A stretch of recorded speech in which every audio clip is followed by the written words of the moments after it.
Hello, I'm Esther Giduyot. It's Wednesday, June 15th. This is Africa 54.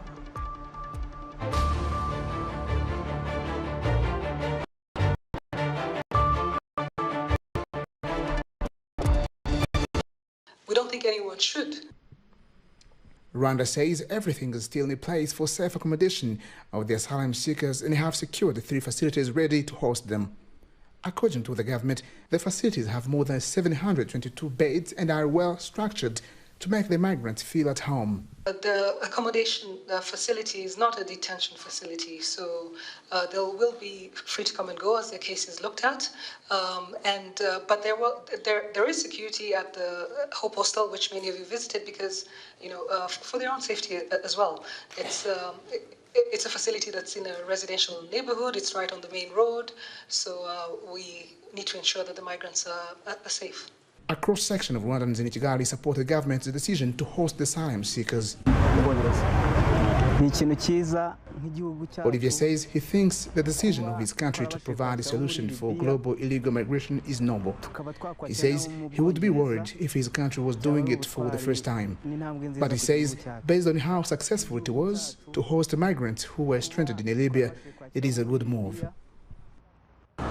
The seemingly difficult mission of bringing asylum seekers here in Rwanda is under a 5-year deal signed on June 14th between the government of Rwanda and the United Kingdom. The partnership is called Migration and Economic Development. Eugene Uwimana for VOA News, Kigali, Rwanda. The United Nations says the death toll from recent clashes between Arab and non-Arab groups in Sudan's Darfur region has exceeded 125. The latest fighting between the Arab Rizaigat and non-Arab Gemil tribes erupted on June 6th in the Kolobos district. It started as a land dispute between individuals from the 2 tribes before escalating into broader violence involving other members of the 2 tribes. Gemil tribal leader Ibrahim Hashem says the situation remains tense in all the villages in and around Kolobos.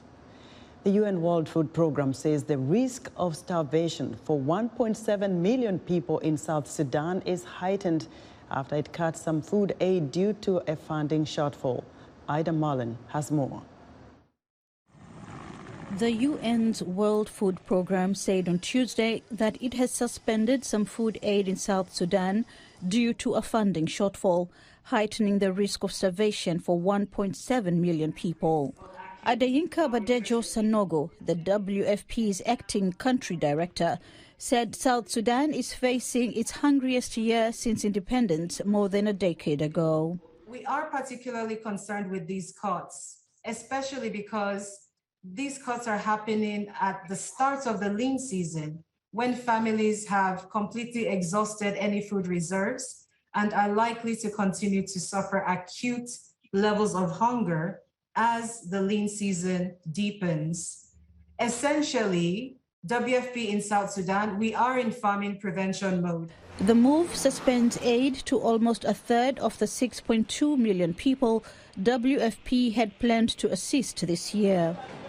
Globally, food prices have been soaring amid the conflict in Ukraine, leaving many humanitarian agencies with funding shortfalls. But Dejo Sanongo said $426 million is urgently required to cover needs for the next 6 months. The WFP said it had exhausted all food options before suspending food assistance, including halving rations in 2021. More than 60% of South Sudan's population is grappling with a severe hunger, a situation that is exacerbated by climate change and conflict. Aida Mullen, VOA News. For more on the renewed clashes between Arab and non-Arabs in Sudan's Darfur region, I'm joined live via Skype from Maryland by John Tanza. He's managing editor of VOA South Sudan in Focus radio program. Hello, John. Hi, Esther. How are you? I am good, John. Let's talk about this starvation, the hunger situation in South Sudan. What more are you learning? Because 1.7 million people at risk, that's quite a number. Yeah, it is. It is quite a number because since South Sudan got its independence in 2011, aid agencies have been providing services in that country. And especially WFP has been there from 2000 and, from 1983. WFP has been providing food in that country when it was what was Southern Sudan. And most of the food drops are in areas where you have pastoralists, because pastoralists have this migratory pattern of life, and so they don't cultivate much. And if they cultivate, then, if there is dry season, they move to another area. So there's constant movement of people with their cattle. And so these are people who will be affected by this latest development where WFP is not able to provide assistance because of funding issues. But you also have other areas in South Sudan. Let's talk about Western Equatoria. These are where farmers are. These farmers have been cultivating throughout the year. And these are not people who, migrate from one area to another. So if we say the whole country is going to face starvation, that's an alarming, it's a blanket statement. We should say some areas. Let's talk about Jonglei, Warab, Northern Bahr al-Ghazal. These are where you have pastoralists who have a migratory pattern of life. And this number is quite huge. It is 60% of the population is quite huge. So, John, given the situation there in the Horn of Africa, there is drought, there are other factors, the pandemic hasn't done any good either. What options does the South Sudan government have to make sure that people do not starve now that the funding has been cut? I will not speak on behalf of the government of South Sudan, but I will tell you the pattern that has been there. South Sudan depends on donor aid. There is a lot. South Sudan depends on donor aid, There's a lot that is happening in that country. Since the country got independence, the donors are supplying medicine, the donors are delivering food aid, the donors are helping in education. And so if you ask me what the government of South Sudan is going to do, the history of the country indicates that the government has done very little to help its people out of their quagmires. John, very quickly, the clashes in Darfur. What is the real story behind this? The real story behind the clashes in Darfur is that the indigenous communities in Darfur are trying to defend their land from what you would call people who are coming from outside to settle there. You have what they call the Arab communities in Darfur. They have been there. Some are from West African countries. Some are not indigenous people of Darfur. So the indigenous people of Darfur are standing up to protect their ancestral properties. This is what is happening in Darfur. And the causes of the conflict is mainly because of competition for resources. There's a lot of gold. If you like, these are not formal gold mines, but there is a lot of gold mining in Darfur. And the leaders in the country are taking advantage to explore these resources, and they're using all sorts of approaches to access. John, like proxy armies and stuff like that to get rid of these resources. We'll follow up on that, John. We hope for peace. John Tanza is the managing editor of VOA South Sudan in Focus radio program. The Burkina Faso government says its soldiers have recovered 79 bodies following a weekend attack in the northern Seno province. At least 100 people were killed and possibly as many as 165, according to security and local sources. It was the deadliest attack in at least a year in the West African country, which is battling an insurgency by groups linked to Al-Qaeda and Islamic State. There has been no claim of responsibility. Somali President Hassan Sheikh Mohamud has selected Hamza Abdi Bare on Wednesday as his new prime minister. Hamza is a member of the lower house of parliament, which he was elected for the first time last December. Previously, he was the chair of Jubaland Regional Electoral Commission. Hamza, 48, is a member of the President's Peace and Development Party. A new development bank in inflation-racked Ghana, backed by funds from the African Development Bank and the World Bank, aims to meet demands for credit and boost growth. Clara Frank has more. A new Ghanaian development bank aims to lend $600 million to small businesses over the next 1 to 2 years, its chief executive has said. The Development Bank of Ghana, or DBG, which was officially launched on Tuesday, aims to help meet demands for credit and contribute to growth in the inflation-racked West African country. Speaking before the launch, CEO Kwamina Ducker said there is very little long-term financing available to allow small and medium-sized enterprises to grow. Companies with 100 workers or less struggle to get loans in Ghana, with a World Bank report estimating the gap between supply and demand was equivalent to 13% of GDP in 2017. DBG is owned by Ghana's government, which is putting in $250 million of equity. The African Development Bank is providing $40 million, and the World Bank is lending $200 million.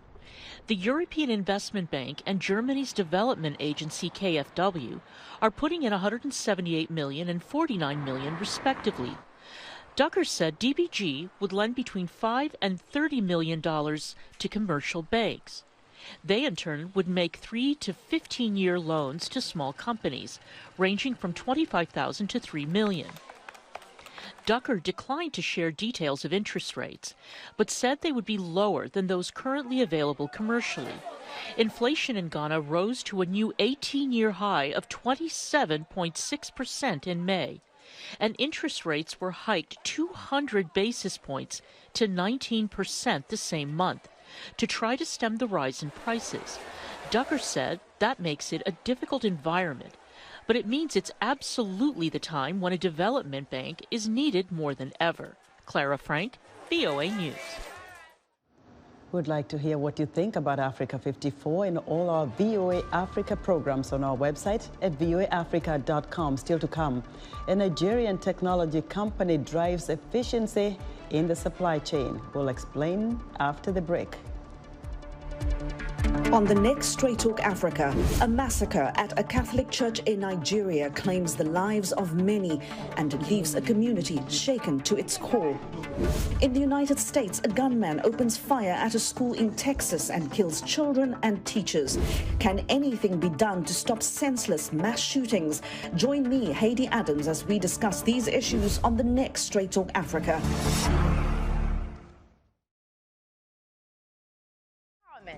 And humanity towards a better world. Economic and social progress of every society. Facts and information from key players rather than spectators in politics, business, science and technology. City, rural, educated or underprivileged. We care and we listen to what matters to you. Your voices are our voices. Ryanair Chief Executive Mike O'Leary says a controversial Afrikaans test for South African passengers is being dropped, but he dismissed allegations of profiling. Rachel Judah explains. Ryanair has dropped a requirement for South African passengers to prove their nationalities by completing a test in Afrikaans, Chief Executive Michael O'Leary has said. The low-cost carrier's controversial policy had drawn a backlash from South Africans and was criticised as a backward profiling system by the government. It's just discriminatory. Afrikaans is spoken by just 12% of the population and is often associated with apartheid and white minority rule. O'Leary described the South African government's profiling accusation as rubbish, but said the test had been dropped. He told a news conference on Tuesday the policy had been rescinded because it doesn't make any sense. But he also said Pretoria had acknowledged that there's a problem with a vast number of false or fake South African passports. O'Leary cited a surge in false South African passports on a route between Turkey and Ireland.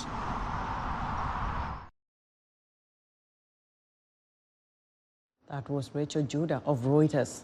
Despite global efforts to curb the use of plastic, sub-Saharan Africa is predicted to see a 6-fold increase by 2060, according to the Organization for Economic Cooperation and Development.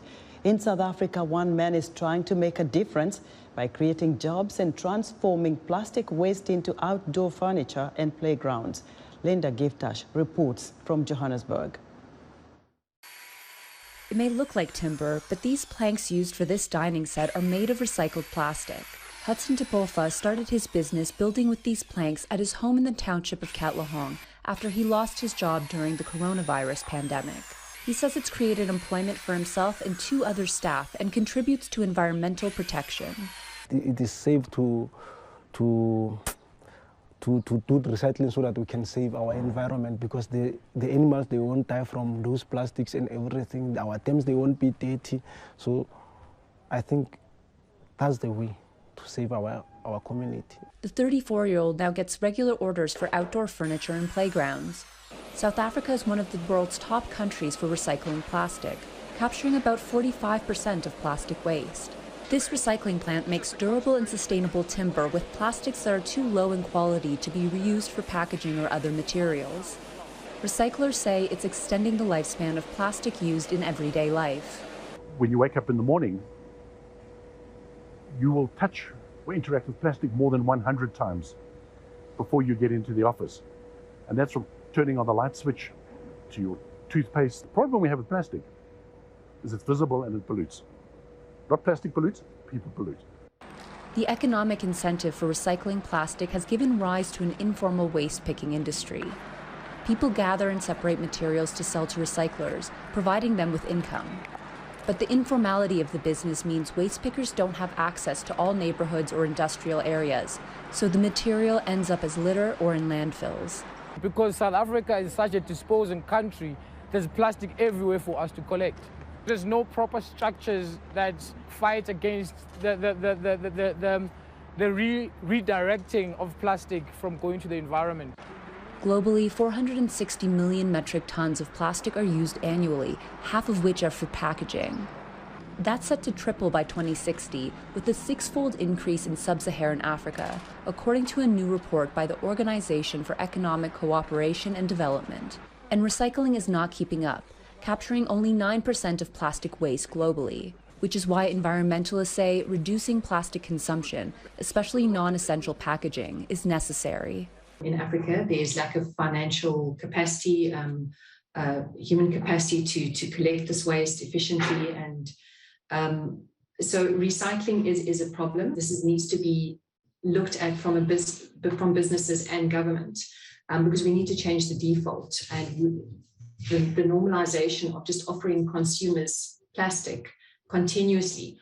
Even with a reduction in plastic use, there would still be plenty of recycled material for creators like Tepofa to transform for new uses. Linda Giftash for VOA News, Johannesburg.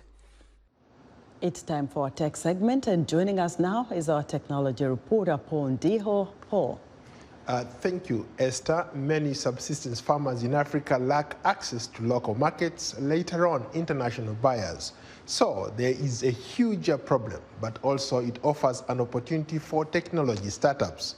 In Nigeria, Winich Farms is a technology company driving efficiency in supply chain by providing a platform where subsistence farmers and food producers get direct access to markets without the activities of middlemen. Earlier, I spoke to Riches Atai, the CEO and co-founder of Winich Farms in Lagos, Nigeria. Welcome to Africa 54. Thank you so much. You have built an incredible organization where you empower farmers to access the market directly without the help of the middlemen using technology. How have you been able to do that? In the last mile, farmers do not have access to financially inclusive services like credit and insurance to increase productivity, right? So we thought, okay, how could we use technology to solve these 2 problems we identified? And that was how Winich Farms was birthed. So what Winich Farm is we provide a platform where we allow food producers, informal processors and retailers to be able to deal directly without the activities of middlemen, and then have all settlements done within 24 hours. What has been the reaction like? You've interacted with a lot of people. How are people receiving your technology? Getting real-time feedback from the users of the solution has helped us even better develop the solution, develop the technology, develop the product solution, where which farmers who wants their products sold or picked up, they dial a USSD code. However, we saw a lot of resistance in the process. On the other hand, in terms of operations, it was very challenging, because imagine 200 farmers make their requests for pickup. You would have to have trucks going to all 200 farmers to go pick up. Now, that's posed like a challenge. So right now, whenever farmers want to sell their produce, they don't have to go to the what is referred to as market days anymore, which are selected days of the week to sell their produce. Whenever the farmer wants to sell off his harvested produce, he locates the closest agent center to him, takes his produce there. The produce is captured by the agent, uploaded on our mobile platform, and in a short period of time, a truck driver is allocated to go pick up the produce. We've improved the standard of living of the smallholder farmer with better pricing. The truck driver and the agent who aggregates the produce, they also earn better commission in the process as well. Supposing 10 farmers all show up at one agent, does the agent have the capacity to store this produce? What are the agents going to do with that produce at that point? Across Nigeria, there are millions of agent centers across the country, right? However, we have carefully selected the agent centers that could use the solution. So by agent centers that could use the solution, there has to be agents who have some kind of a storage space. So think of it as either maybe a mom and pop shop, who has some kind of storage that can store the produce. However, because all settlements are done within 24 hours, we have developed a system in such a way that whenever a produce is dropped off before 24 hours, it has been picked up and delivered to the processors. So whether one farmer or 10 farmers take their produce there, what matters the most is the fact that there is a place for the product to be kept before the end of the 24 hours that it will be picked up and delivered to the processors. A lot of farmers in Africa are subsistence farmers. Some of them have not even gone to school to understand the kind of technology that we are talking about. So how do you tap into those kinds of people? We have been able to penetrate these communities using the agent centers that are from those communities.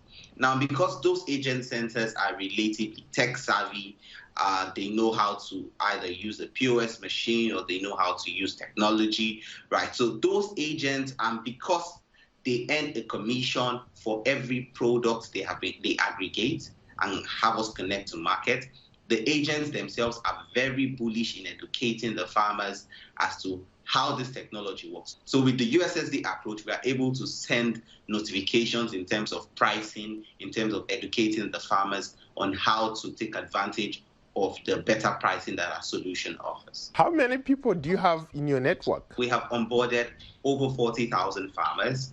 Active on our platform right now is about 23,000 of them that are active, utilizing the solution every cycle. Interesting. How do you make money? We have a very simple business model where we charge a fair commission of 5 to 15% for every produce that is aggregated and connected to market. So we get the commission from the processors who request for the produce. Riches Atai, thank you so much. Thank you so much for having me. Riches Atai is the CEO and co-founder of Lagos-based Winich Farms. That's today's Tech Report. Back to you, Esther. And thank you, Paul, and thank you, viewers, for watching us on Africa 54. We'll see you tomorrow.